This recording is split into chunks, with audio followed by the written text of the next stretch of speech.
안녕하세요. 절대값TV의 명품 PD 한PD입니다.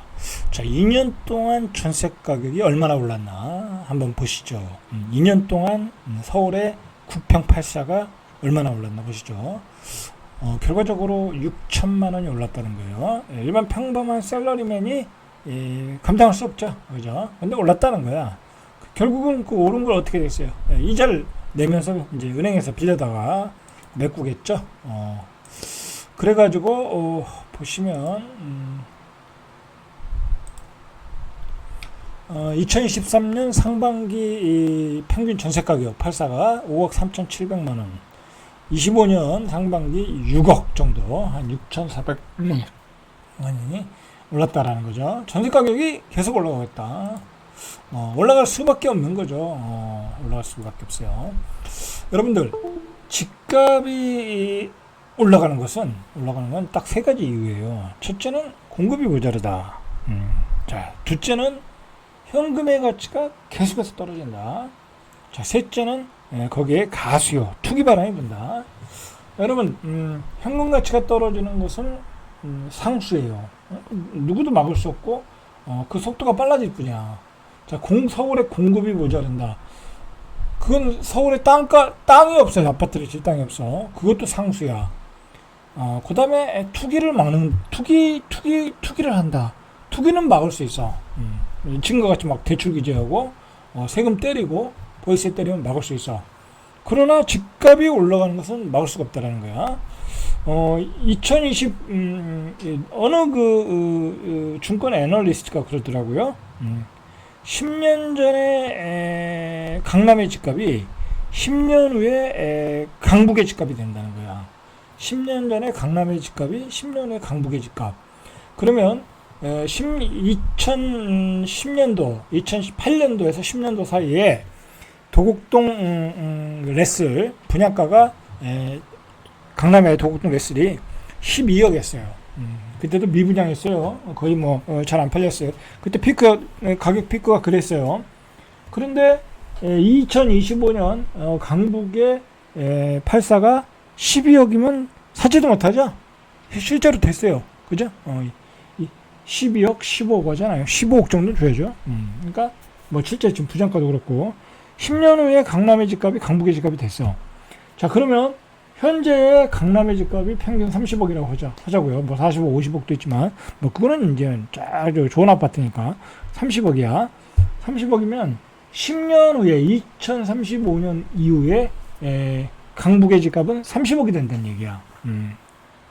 그 이유는 분양가도 오르고, 그 다음에 계속해서 공급이 모자르고, 수요는 폭발하고, 전세 가격이 오르고, 현금 가치가 떨어지고.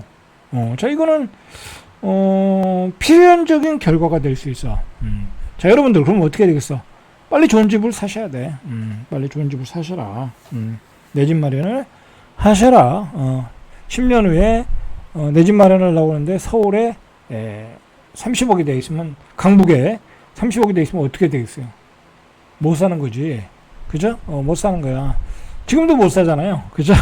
15억 분양을 어떻게 받아요? 못 사죠. 그때 더 못 사는 거야. 자, 그러면 10년 후에 강북의 집값이 30억이야. 강남의 집값은 한 70억, 80억, 100억이 돼 있겠죠. 그죠? 그렇게 되는 거야. 그게 어떻게 보면 순서야. 그 원인은 현금 가치가 떨어진다.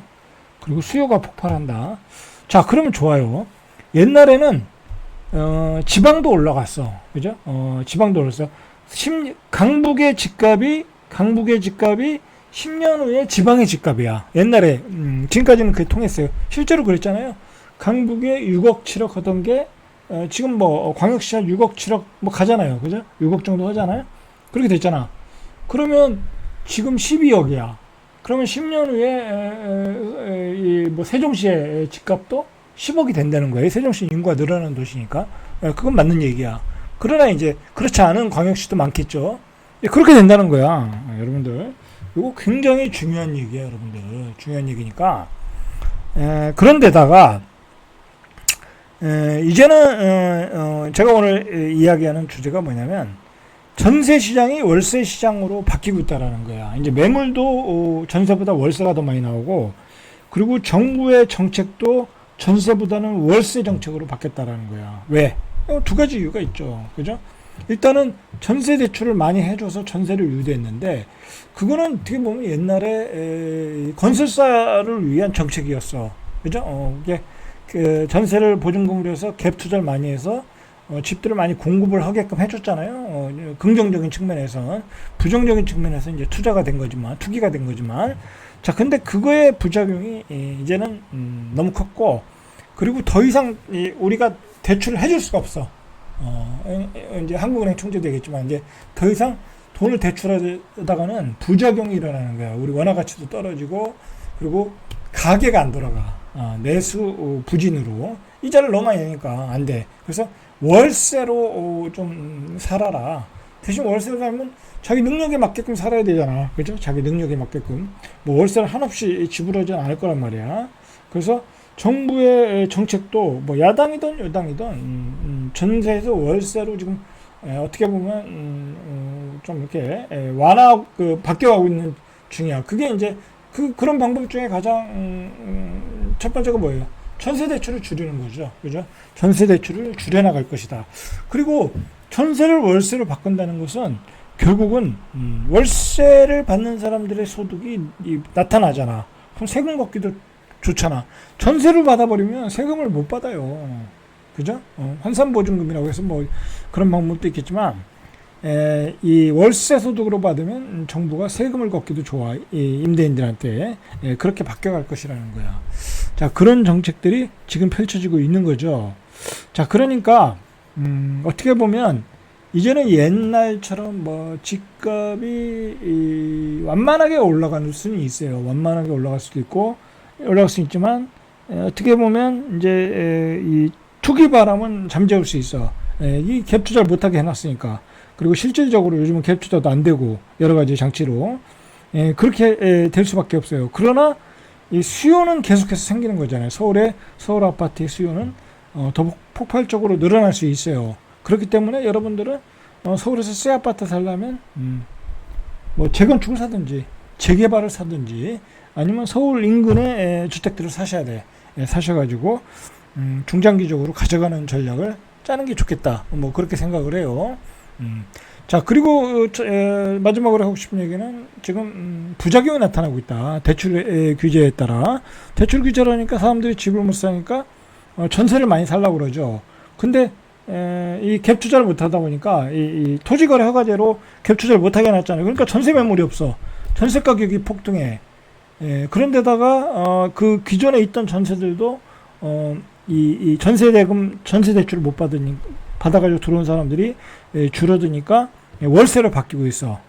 그렇기 때문에 결과적으로 월세 가격은 계속 오르고 전세 가격은 계속 오르고. 왜냐면 전세 살 사람이 실수요로 넘어가야 되는데 그렇게 안 되니까 앞으로도 안 될 거란 말이야. 그죠? 앞으로도 안 될 가능성이 많아.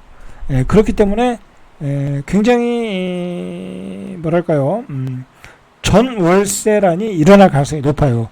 그러다 보면 언론에서 계속해서 그거에 대한 문제점, 논란거리를 기사화하겠죠. 그러다 보면 중산층들이 정부가 잘못하고 있다라는 걸 분명히 지적을 할 거란 말이야. 그러면 정부에서 또 눈치를 봐요. 그럼 결국은 어떻게 되겠어요? 보유세를 올리고 종부세를 올리는 방향으로 바뀌겠죠. 그죠? 그래서 벌써부터 공정가율을 올리겠다. 그죠? 45%에서 60% 사이에 적용하는 것을 올리겠다. 그래서 80%까지 점차적으로 올릴 가능성이 있다는 게 기사화됐고, 그럴 가능성이 있다는 거죠. 그렇게 되면 내일 이야기했지만 지금보다 보유세 종부세가 강남 기준으로 한 44%가 올라간다 그래요. 44%. 그러면 한 1,300 내던 게 한 1,800 내야 되는 거야.